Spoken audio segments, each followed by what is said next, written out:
എല്ലാവർക്കും ലണ്ടൻ വിശേഷത്തിന്റെ മറ്റൊരു എപ്പിസോഡിലേക്ക് സ്വാഗതം. 18th എഡീഷൻ എന്ന് പറഞ്ഞിട്ടുള്ള ഒരു സംഭവം എന്ന് വെച്ച് കഴിഞ്ഞാൽ യൂറോപ്പിൽ നിങ്ങൾക്ക് ഒരു ഇലക്ട്രീഷ്യൻ ആവണമെങ്കിൽ ഈ 18th എഡീഷൻ എന്ന് പറഞ്ഞ റിക്വയർമെന്റ് ഫോർ ഇലക്ട്രിക്കൽ ഇൻസ്റ്റലേഷൻ എന്ന് പറഞ്ഞിട്ടൊരു ബുക്ക് ഉണ്ട്.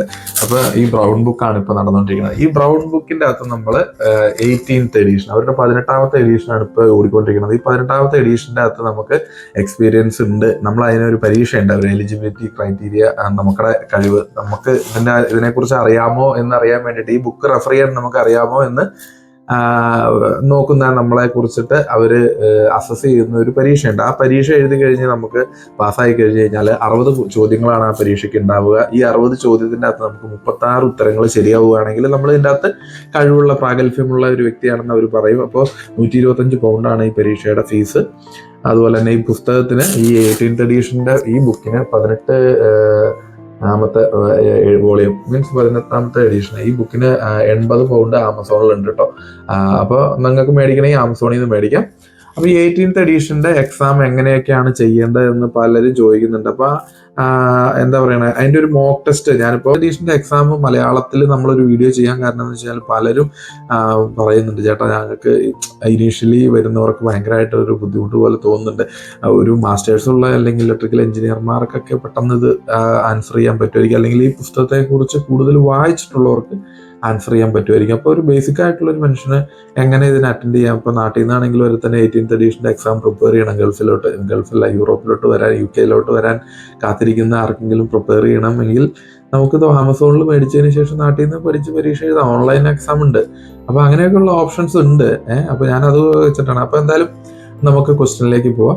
What does the external influence code B A refer to എന്നാണ് ഫസ്റ്റ് ക്വസ്റ്റ്യൻ. അപ്പോൾ അതിൻ്റെ അകത്ത് തന്നിട്ടുണ്ട് ambient temperature, capability, presence of solid foreign bodies, temperature and humidity എന്ന് പറഞ്ഞ് നമുക്ക് ക്വസ്റ്റ്യനിലുണ്ട് ഫസ്റ്റ് ക്വസ്റ്റ്യൻ.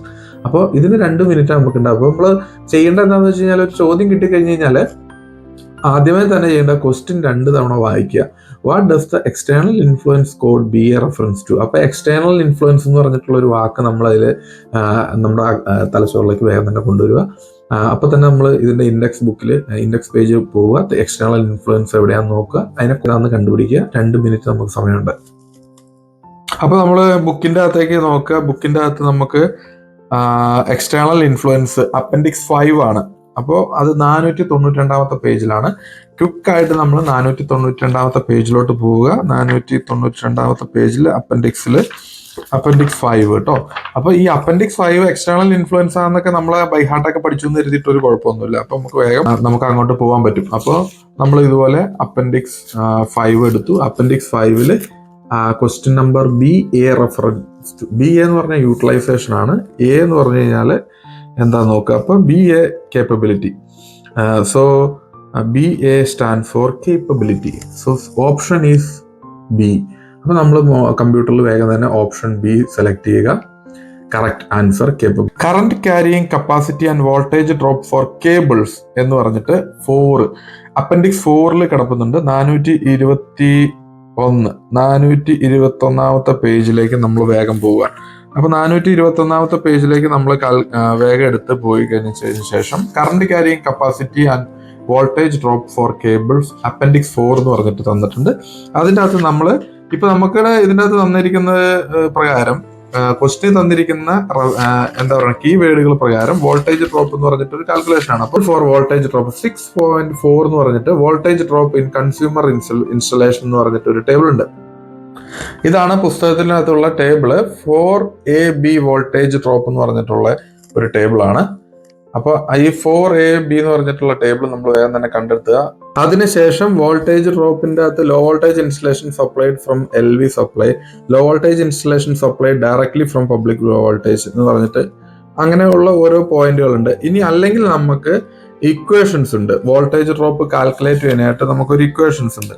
ആ ഇക്വേഷൻ ഉപയോഗിച്ചിട്ട് വേണമെങ്കിൽ നമുക്ക് കാൽക്കുലേറ്റ് ചെയ്തെടുക്കാൻ പറ്റും. Voltage drop volt is equal to milli volt into IB into length divide by 1000 എന്നിട്ടാണ്.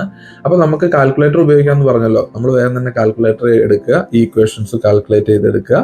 മില്ലി വോൾട്ടേജ് 4D1A to എന്ന് വെച്ചാൽ ടേബിള് നമ്മുടെ ഏതെല്ലാം ടേബിളിലാണ് നമുക്ക് ഈ milli voltage 230 voltage C type method എന്നൊക്കെ പറഞ്ഞല്ലോ, 2 കേബിൾ ആണെന്നും പറഞ്ഞു. അപ്പൊ അതിനെ കുറിച്ചിട്ടൊക്കെ ഉള്ള ഒരു ടേബിൾ ഉണ്ട്. ആ ടേബിൾ 4D1 എന്ന് പറഞ്ഞ ഇതിന്റെ അകത്ത് 4D1A എന്ന് പറഞ്ഞിട്ട് ഒരു ടേബിൾ ഉണ്ട്. ആ ടേബിളിൽ നമ്മൾ പോയി അതിന്റെ അകത്ത് ഫൈൻഡ് ഔട്ട് ചെയ്യുക ഇൻസ്റ്റലേഷനെ കുറിച്ചിട്ടുള്ള ഇത്രയും കാര്യങ്ങളൊക്കെ നമ്മൾ ഈ 2 മിനിറ്റിനുള്ളിൽ ചെയ്യണം കേട്ടോ. അപ്പൊ നമുക്ക് കിട്ടിയിരിക്കുന്ന വാല്യൂസ് എല്ലാം AC മോട്ടറിന്റെ വോൾട്ടേജ് 2.5 mm², തെർമോപ്ലാസ്റ്റിക് എന്നുള്ള കാര്യങ്ങളൊക്കെ കൺസിഡർ ചെയ്യുക. ലെങ്ത് 30 മീറ്റർ എടുക്കുക, 15 ആംപിയർ എടുക്കുക, 230 വോൾട്ടേജ് എടുക്കുക. വോൾട്ടേജ് ഡ്രോപ്പിന്റെ ഇക്വേഷൻസിൽ നമ്മൾ അപ്ലൈ ചെയ്യുക. അപ്പോൾ 8.1 ആണ് അതിന്റെ ആൻസർ. നമുക്ക് അടുത്ത ക്വസ്റ്റിലേക്ക് പോവാം. അപ്പൊ നമ്മൾ ഓൺലൈൻ ട്യൂട്ടോറിയലിൽ പോവുകയാണെങ്കിൽ ഇങ്ങനെയുള്ള അഡ്വാൻറ്റേജസ് ഉണ്ട്, കാൽക്കുലേഷൻ വിത്ത് നമുക്ക് പറഞ്ഞുതരും. നമുക്ക് അടുത്ത ക്വസ്റ്റിലേക്ക് പോവാം. Who should be given the original version of an electrical installation certificate? Who should be given the original version of an electrical installation certificate? The architect, the duty holder, the electrical designer, the person ordering the work should be given. അപ്പൊ നമുക്ക് ഈ പറഞ്ഞ പോലെ electrical installation certificate എന്ന് പറഞ്ഞിട്ടുള്ള ഒരു ഇതുണ്ട്. അപ്പൊ ഇലക്ട്രിക്കൽ ഇൻസ്റ്റലേഷൻ സർട്ടിഫിക്കറ്റുകളെ കുറിച്ചിട്ട് ഇൻസ്പെക്ഷൻ ആൻഡ് ടെസ്റ്റിംഗിൽ പറയുന്നുണ്ട്, അതുപോലെ തന്നെ അപ്പൻഡിക്സിലും പറയുന്നുണ്ട്.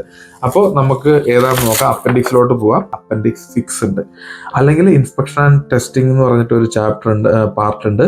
അത് പാർട്ട് 6 ആണ്. ഈ 2 സ്ഥലത്ത് പോയാലും ഇതിനുള്ള ആൻസർ നമുക്ക് കിട്ടും. അപ്പൊ നമ്മളത് മനസ്സിലാക്കുക. വേഗം തന്നെ നമ്മൾ അപ്പൻഡിക്സിലേക്ക് പോവുക. ഇപ്പോൾ ഈ അപ്പൻഡിക്സിന്റെ സെക്ഷനിൽ നിന്നുള്ള ക്വസ്റ്റ്യൻ ആളാണ് മുകളിലൊക്കെ കണ്ടത്. അതുകൊണ്ട് അപ്പൻഡിക്സ് 6 എന്ന് പറഞ്ഞു കഴിഞ്ഞാൽ model forms or certification and reporting എന്ന് പറഞ്ഞല്ലോ 508 നമ്മൾ വേഗം തന്നെ ബുക്ക് എടുക്കുക, മറിക്കുക, 508 വണ്ടി വിടുക എന്നുള്ളതാണ്. ബുക്കിനെ നമ്മൾ റെഫറൻസ് ചെയ്യുക എന്നുള്ളതാണ്. Model forms and for electrical installation. അപ്പോൾ അതിൻ്റെ അകത്ത് എന്താണ് option? Who should be given the original version of an electrical installation certificate എന്നുള്ളതാണ് ക്വസ്റ്റ്യൻ. കറക്റ്റ് ആൻസർ ഡി ആണ്. അപ്പോൾ അപ്പൻഡിക്സ് 6 നോട്ട് 1 ആയിട്ടാണ് കൊടുത്തിരിക്കുന്നത്. അപ്പോൾ അതിൻ്റെ അകത്ത് നമ്മൾ പേഴ്സൺ ഓർഡർ ചെയ്യുന്ന ആർക്കാണ് ഒറിജിനൽ ഒരു ഇൻസ്റ്റലേഷൻ സർട്ടിഫിക്കറ്റിന്റെ ഒറിജിനൽ ആർക്ക് ആണ് നൽകേണ്ടതെന്നുള്ളത് വന്നു കഴിഞ്ഞാൽ ആ വർക്ക് ഓർഡർ കൊടുത്തിരിക്കുന്ന വ്യക്തി, ചിലപ്പോൾ അത് ഓണർ ആയിക്കൊള്ളണം എന്നില്ല, ചിലപ്പോൾ അത്. അപ്പോൾ നമുക്ക് അടുത്ത ചോദ്യത്തിലേക്ക് പോകാം. Question number 4. എത്രയും സമയം പോകണല്ലേ, 2 മിനിറ്റ് ആണ് നമുക്കൊരു ക്വസ്റ്റ്യൻ ഉള്ളത്. ഞാനിപ്പോൾ ഇത് വീഡിയോ റെക്കോർഡ് ചെയ്യുന്നതുകൊണ്ടാണ് ഇതുപോലെ, അല്ലെങ്കിൽ പടപടയെന്ന് വായിക്കുക, പടപടയെന്ന് ആൻസർ ചെയ്ത് മുന്നോട്ട് പോവുക. To check the current carrying capacity of a bus bar which statement is correct? Options നമ്മൾ വായിച്ചു നോക്കി, നമുക്ക് അറിയാമെങ്കിൽ അപ്പോൾ തന്നെ ആൻസർ ചെയ്ത് ഇവിടെ എന്ന് പറഞ്ഞ് പോവുക. കാരണം ബസ് ബാർ ട്രെൻഡിങ്ങുകൾ, ബസ് ബാറിന്റെ കറണ്ട് റേറ്റിങ്ങുകളെ കുറിച്ചിട്ടുള്ള അപ്പൻഡിക്സ് ഏതാണെന്ന് വേഗം മനസ്സിലാക്കിക്കൊള്ളുക. അതിൻ്റെ അകത്ത് current carrying capacity, effect of current carrying capacity IZ must not less than by IB such that IZ വലുതായിരിക്കണം, ഈക്വൽ ആയിരിക്കണം IB-നേക്കാളും എന്നാണ് കിടക്കുന്നത്. അപ്പോൾ ഓപ്ഷൻ എന്ന് പറഞ്ഞു കഴിഞ്ഞാൽ IZ greater than or equal to IB. IZ greater than or equal to IB എന്ന് പറഞ്ഞ് കൃത്യമായിട്ട് അവിടെ കൊടുത്തിട്ടുണ്ട്. Option number D correct answer ആണ്. What is the minimum allowable size of copper cable used in a main protective bonding കണ്ടക്ടറിന്റെ minimum cable size ആണ് ചോദിച്ചത്. What is the minimum allowable size of copper cable used for a main protective bonding conductor? അപ്പോൾ ഇനിയിപ്പോൾ അടുത്തതെന്ന് വെച്ചാൽ main protective bonding conductor എന്ന് പറഞ്ഞിട്ടുള്ള keyword ഏത് അപ്പൻഡിക്സിലാണ് ഉള്ളത് എന്ന് വേഗം തന്നെ നമ്മൾ മനസ്സിലാക്കുക. ക്വിക്ലി അങ്ങോട്ട് പോവുക. എനിക്ക് തോന്നുന്ന എർത്തിങ്ങിനെ കുറിച്ചിട്ടുള്ള പ്രൊട്ടക്റ്റീവ് ബോണ്ടിങ് എന്ന് പറഞ്ഞു കഴിഞ്ഞാൽ എർത്തിങ് കണ്ടക്ടർ ആണ്. അങ്ങനെയുള്ള ആ ഒരു ചാപ്റ്ററിനെ കുറിച്ചായിരിക്കും. Minimum what is a minimum allowable size for copper cable ആണ്. ഇതിലേക്ക് പോവുക. Chapter 54 earthing arrangement and protective conductors, earthing കേബിളുകളെ കുറിച്ചിട്ടൊക്കെയുള്ള. അപ്പോൾ 54 നമ്മൾ വന്നു. അവിടെ വന്നതിന് ശേഷം അവിടുത്തെ അവിടെ ഒരു കണ്ടന്റ് പേജ് ഉണ്ട്. അപ്പോൾ അതിൽ നമ്മൾ main type of protective conductors എന്ന് പറഞ്ഞിട്ടുണ്ട്. അതിൽ പ്രൊട്ടക്റ്റീവ് കണ്ടക്ടേഴ്സ് ഉണ്ട്. പ്രൊട്ടക്റ്റീവ് കണ്ടക്ടേഴ്സിന്റെ അകത്ത് തന്നെ നമുക്ക് സൈസിനെ കുറിച്ച് കൊടുത്തിട്ടുണ്ട്. Then main protective bonding conductors എന്ന് പറഞ്ഞിട്ടൊരു പോയിന്റ് കൊടുത്തിട്ടുണ്ട്. മെയിൻ പ്രൊട്ടക്റ്റീവ് ബോണ്ടിങ് കണ്ടക്ടേഴ്സിൽ നമ്മൾ വായിച്ചു നോക്കുക. ഇതിന്റെ അകത്ത് നമ്മൾ ഹൈലൈറ്റ് ചെയ്ത് വെച്ചിട്ടുണ്ട് ഇവിടെ. അതിന്റെ സൈഡിൽ മാർക്കിംഗ് ഉണ്ട്. Minimum cross sectional area shall not less than 6 mm² എന്ന് എഴുതിയിട്ടുണ്ട്. ആൻഡ് നോട്ട് എക്സീഡ് 25 mm² എന്ന് എഴുതിയിട്ടുണ്ട്. അപ്പൊ മിനിമം ഉണ്ട്, അതുപോലെ മാക്സിമം ഉണ്ട് കൊടുത്തിട്ടുണ്ട്. അപ്പൊ അതിൻ്റെ അകത്ത് നമുക്ക് തന്നിരിക്കുന്ന സംഭവം എന്താണെന്ന് വെച്ച് കഴിഞ്ഞാൽ minimum cross sectional area shall not less than 6 mm². അപ്പോൾ ആൻസർ നമ്മൾ ഡിയിലേക്ക് ക്ലിക്ക് ചെയ്യുക. അപ്പോൾ ക്ലിക്ക് ചെയ്യുന്ന സമയത്ത് അവിടെ നമുക്ക് ഏത് ചാപ്റ്ററിലാണെന്ന് വരെ നമുക്ക് കൃത്യമായിട്ട് തന്നിട്ട്. വേറെ private source of safety service can operate in parallel with public supply system permissions to operate the source must be obtained from എന്ന് വെച്ചാൽ പോയതിനു ശേഷം നമ്മൾ അവിടെ പോയതിനു ശേഷം വായിച്ചു നോക്കാം. 56 സേഫ്റ്റി സർവീസിനെ കുറിച്ചിട്ട് 6ന്റെ 9th ആയിട്ട് കിടക്കുന്നുണ്ട്.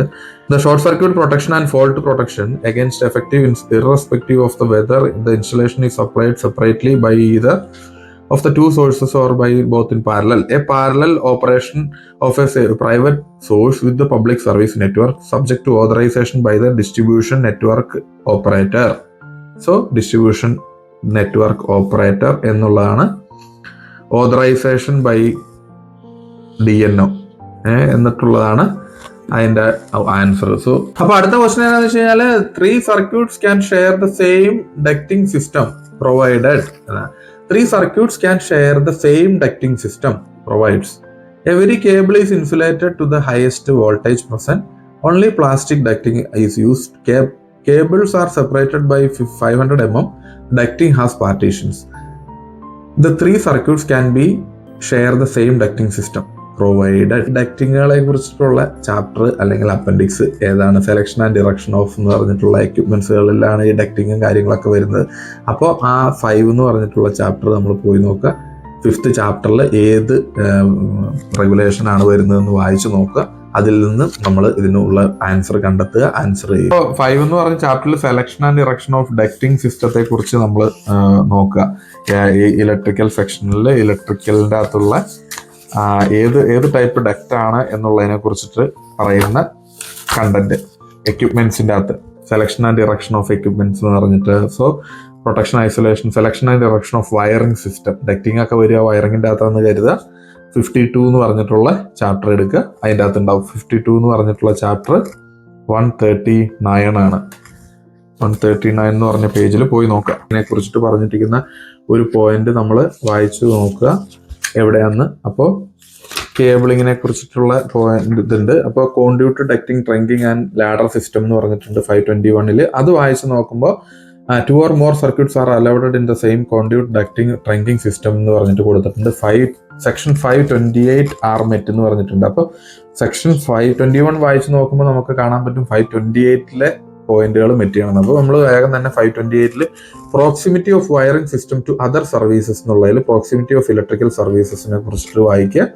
അതിൻ്റെ അകത്ത് except where one of the following method adopted എന്ന് പറഞ്ഞിട്ട് കുറെ എഴുതി വെച്ചിട്ടുണ്ട്. അതിൻ്റെ അകത്ത് every cable or conductor is insulated for the highest voltage present എന്ന് പറഞ്ഞിട്ട് every cable is insulated to the highest voltage present എന്നുണ്ട്. പിന്നെ അങ്ങനെ കുറെ point. A separate conduit trunking or ducting is employed, only plastic ducting. അപ്പോൾ നമുക്ക് വേണ്ടത് നമ്മൾ ആൻസർ ചെയ്ത് നോക്കുകയാണ്. Every cable is insulated and the highest voltage present എന്ന് പറഞ്ഞിട്ട് കറക്റ്റ് ആൻസർ തന്നെയാണ്. എന്ന് വെച്ച് കഴിഞ്ഞാൽ 528 ഫസ്റ്റ് പോയിന്റ് തന്നെയാണ് അത് കിടക്കുന്നത്. അപ്പോൾ നമ്മൾ ഇതുപോലെ ഒരു സെക്ഷൻ വായിച്ചു നോക്കിക്കഴിഞ്ഞാൽ ചിലപ്പോൾ നമുക്ക് ആൻസർ കിട്ടിയെന്ന് വരില്ല. നമ്മൾ അടുത്ത സെക്ഷനിലേക്ക് പോവുക. ഇലക്ട്രിക്കൽ സർവീസുകളെ കുറിച്ചിട്ട് ഇങ്ങനെ തന്നെയാണ് ആൻസർ കണ്ടുപിടിക്കേണ്ടത്. അതിന് സമയമെടുക്കും.